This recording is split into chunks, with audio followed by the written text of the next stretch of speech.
Hola, hola, ¿cómo estás? Bueno, vamos a hacer hoy ya la última lección, es las últimas dos lecciones de Principios del Reino. Empezamos por el número 5, viviendo en su propósito. Qué tema tan interesante, qué bueno es poder conocer lo que es el reino. Yo sé que algunos ya sabían, pero vivir con las enseñanzas que estamos aprendiendo es poderosísimo. Así que me gusta mucho este libro y lo disfruto cada vez que lo voy preparando. El Salmo 138, el 1 al 8, dice de esta manera: Acción de gracias por el favor de Jehová. Te alabaré con todo mi corazón. Delante de los dioses te cantaré salmos. Me postraré hacia tu santo templo y alabaré tu nombre por tu misericordia y tu fidelidad. Porque has engrandecido tu nombre y tu palabra sobre todas las cosas. El día que clamé me respondiste, me fortaleciste con vigor en mi alma. Te alabaré, oh Jehová, todos los reyes de la tierra, porque han oído los dichos de tu boca, y cantarán de los caminos de Jehová, y porque la gloria de Jehová es grande, porque Jehová es excelso y atiende al humilde, mas al altivo mira de lejos. Si anduviere yo en medio de la angustia, tú me vivificarás. Contra la ira de mis enemigos extenderás tu mano. Me salvará tu diestra. Jehová cumplirá su propósito en mí. Tu misericordia, oh Jehová, es para siempre. No desampares la obra de tus manos. Maravilloso, ¿eh? Lo hemos leído completo, del 1 al 8, es el salmo completo. Viviendo en su propósito. Dice, la primera enseñanza les enseñé sobre el reino de Dios y la cultura de Dios. La segunda les enseñé sobre buscar primeramente el reino de Dios y todo será añadido. La tercera les enseñé sobre tener identidad como hijo de Dios e identidad de reino. La cuarta vez anterior les comencé a enseñar sobre pensamientos y actitudes de reino. Vimos en Génesis 26, 1 al 5, cuando acariciamos pensamiento del reino, operamos con actitud de reino. Y la actitud de reino produce los beneficios del reino. También vimos en Génesis 26, 12 que Isaac sembró en la misma tierra que no le producía a otros. Sembró las mismas semillas que los demás. Pero él cosechó porque entendió y actuó con los principios del reino. Vimos que si vivimos conforme a los principios del reino, vamos a triunfar y cosechar donde otros han fracasado. Hoy vamos a profundizar sobre el propósito que Dios tiene para nuestras vidas. Propósito, ¿qué es un propósito? El propósito es un designio, una finalidad, un proyecto, un plan, una intención, una aspiración, razón de existir, el propósito, ¿sí?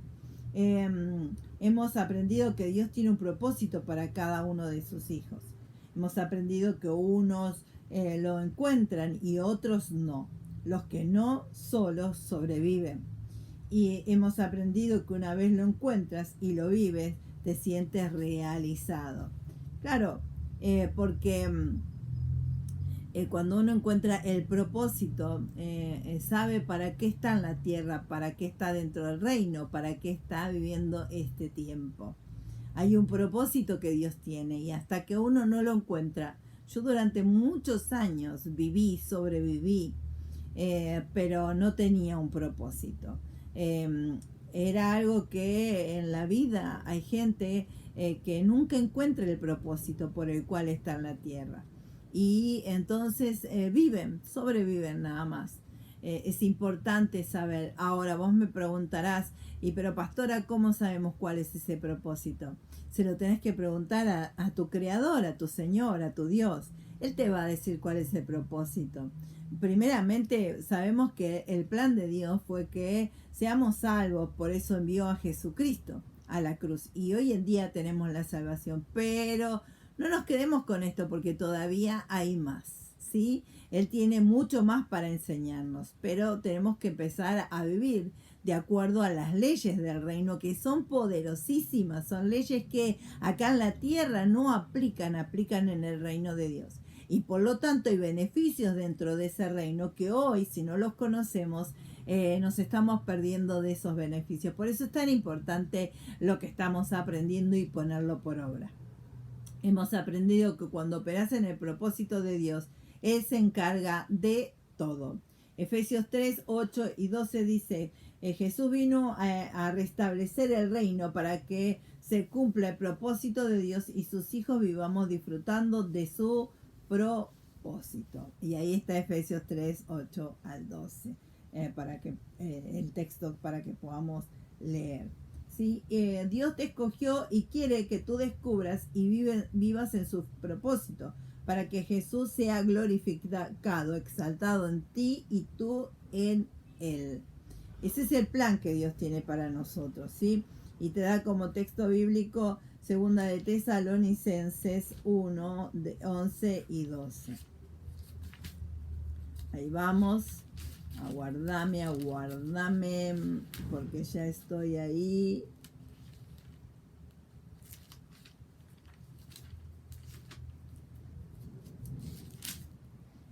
Efesios no, Filipenses, y Tesalonicenses. Segunda, y vamos. 1, 11 y 12. Y dice, por lo cual... Asimismo, oramos siempre por vosotros para que nuestro Dios os tenga por digno de su llamamiento y cumpla todo propósito de bondad y toda obra de fe con su poder. Y el 12 dice, y para que el nombre de nuestro Señor Jesucristo sea glorificado en vosotros y vosotros en Él, por la gracia de nuestro Dios y del Señor Jesucristo. ¿Sí? Entonces, yo encontré mi propósito, dice el autor del libro, y muchos de ustedes también, y encontramos una verdadera felicidad. Y es así, es como cuando te digo que uno cuando encuentra el propósito de Dios es como el pez nadando dentro de un gran mar. Porque muchas veces uno está dentro de una pecera y tiene muy limitado, ¿no? Pero Dios tiene un gran mar de oportunidades, pero hoy tenemos que aprender primeramente a nadar en la pecera para luego poder estar en el lugar en donde Él quiere. Todo es de a poco y es de abajo hacia arriba, desde abajo hacia arriba. La fidelidad tiene que ver, la obediencia tiene que ver, porque si bien Dios tiene un propósito con tu vida, pero está esperando que uno le responda. ¿Cómo le respondemos? Con la obediencia. Cuando uno obedece al Padre en lo que Él nos pide, entonces vamos a ver un propósito cumplido.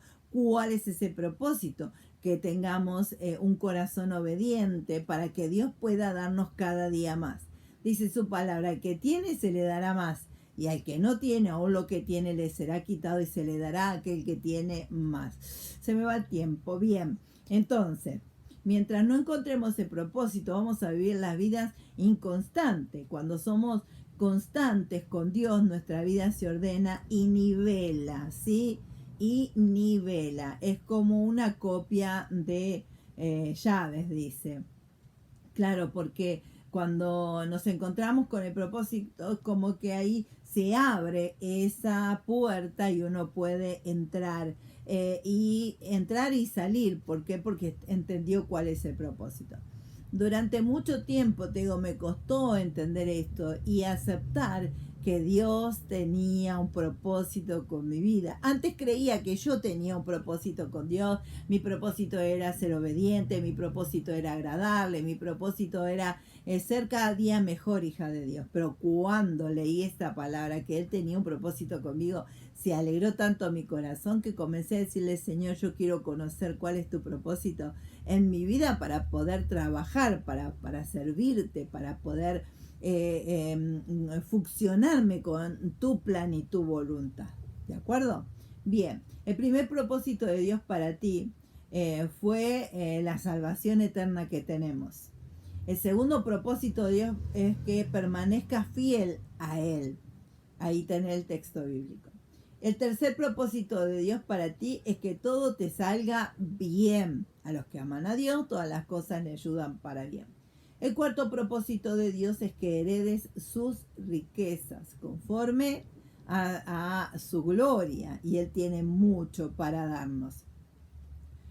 Por si acaso, Satanás siempre va a tratar de frustrar el propósito de Dios en tu vida, especialmente cuando tiene que ver con tu vida y tu ministerio. Así que atención, atención. Ahí es donde uno tiene que ponerse firme y no creer a lo que el enemigo dice, sino creer a lo que el Padre amoroso tiene preparado para nosotros. Y si Él dice que tiene riquezas, es sí y amén. Así lo tiene el Señor. Cuando se cumplen estos cuatro propósitos de Dios en nuestras vidas, somos verdaderos embajadores del cielo en la tierra, y Satanás no nos puede tocar, porque somos embajadores de Cristo aquí en la tierra. Como embajadores tenemos inmunidad diplomática. Vos sabés que cuando hay un embajador en alguno de los países, por ejemplo en Estados Unidos, hay un embajador de Argentina que está ahí. Él está cumpliendo, ¿sí?, con una misión de que Argentina esté en aquel lugar. Y cuando él tiene esto, en ningún gobierno, por ejemplo el de Estados Unidos, puede tocar al embajador, porque tiene esto que es inmunidad diplomática. El único que puede juzgarlo es su mismo país, ¿sí? Y acá en la tierra, nosotros en el reino de Dios, tenemos esta inmunidad diplomática, que las leyes de la tierra no son las mismas que las leyes del reino de Dios. Por eso es tan importante que uno conozca cuáles son las leyes del reino de Dios y vivirlas. Vivirlas significa también obedecerlas. Si yo soy intransigente, o sea, si yo no cumplo con las leyes de Dios, no puedo esperar tener los beneficios. Y esto está muy, pero muy claro. Una y otra vez Dios nos muestra lo mismo. Si tienes inmunidad diplomática, no tienes que ser esclavo del pecado, porque tenés inmunidad diplomática. No tienes que ser esclavo de vicios ni de lascivias. ¿Por qué? Porque tenés inmunidad diplomática. No tienes que ser esclavo de ninguna enfermedad, tenés que renunciar a toda enfermedad. No tienes que ser esclavo de tristeza, de soledad o de inseguridad, porque el Señor nos da inmunidad diplomática. No nos puede tocar ni la tristeza, ni la soledad, ni la inseguridad, a no ser que yo se lo permita. Que yo se lo permita acá en la mente y deje pasar a mi corazón. Por eso es tan importante que yo detenga y diga, no te voy a dar lugar. No, conmigo no. ¿De acuerdo? Bien. No tienes que ser esclavo de una familia disfuncional, porque trae sus consecuencias. No tienes que ser esclavo de la pobreza, la miseria o la escasez, porque el Señor tiene riquezas para darnos a cada uno de nosotros. No tienes que ser esclavo de eso que estás viviendo si te sentís atrapado. Mira, hoy he hablado con una persona y esta persona está juntada, ¿sí? Y me decía, no, porque no quiere saber nada de Dios, no quiere ir a la iglesia, no quiere orar, no quiere esto, no quiere el otro. Y realmente salía este tema y ella me decía, es verdad que Dios me dice que yo no esté más bajo esclavitud. Y le digo, sí, es verdad. La Biblia dice que me tengo que sujetar a mi marido, pero siempre y cuando él esté sujeto a Dios. Si él no está sujeto a Dios, entonces no tenés que por qué estar obedeciendo. Y me dijo, ay, cuánta paz me da el haberle consultado y tener esta respuesta, porque la verdad estaba sufriendo pensando que estaba desobedeciendo a Dios. Si depende de los principios del reino, no hay sueño que no puedas alcanzar. No puedes hacer nada por el pasado, pero tu futuro hoy es virgen. ¿Por qué? Porque todavía no lo tenemos, pero depende del hoy. Hoy lo que hagas, hoy lo que decidas, hoy lo que quieras hacer justamente con el reino de Dios, si obedecer o no obedecer. Mientras yo tengo inmunidad diplomática dentro del reino de Dios, El rey es Dios, juez, Padre, todopoderoso. El territorio, los cielos, tierra, bajo tierra y el universo. Los ciudadanos son los nacidos de nuevo, santos, hijos de Dios, sacerdotes. Y las leyes es su palabra, mandamientos, preceptos y principios. Fíjate que cuando Dios habló a su pueblo en Deuteronomio, le dijo que era necesario que cumplieran con todas las ordenanzas que Él les había dado. Dentro de ellos estaban las ordenanzas de ofrendar y de diezmar. Y le dijo, no sea cosa que cuando entres a la tierra prometida te olvides de Dios. Entonces, por eso mismo les decía mes a mes que debían apartar lo que le correspondía a Dios. Muchas veces Dios nos da lo que le pedimos y nosotros nos olvidamos de lo que Él nos ha bendecido y comenzamos a cuestionar cuando se trata de poder entregarle a Él. Pero dentro del reino de Dios, así como veíamos que Isaac sembró en una tierra donde nadie había cosechado, vos y yo sabemos de que en Dios podemos sembrar, en el reino de Dios, porque Él se encarga de que podamos tener la recompensa y que podamos cosechar al 30, al 60 y al 100 por uno. O sea que a quien les conviene ser obedientes a nosotros. Así que no dejemos de hacerlo en el nombre de Jesús. Dios te bendiga. No te vayas porque ahora volvemos con la última lección de el reino de Dios.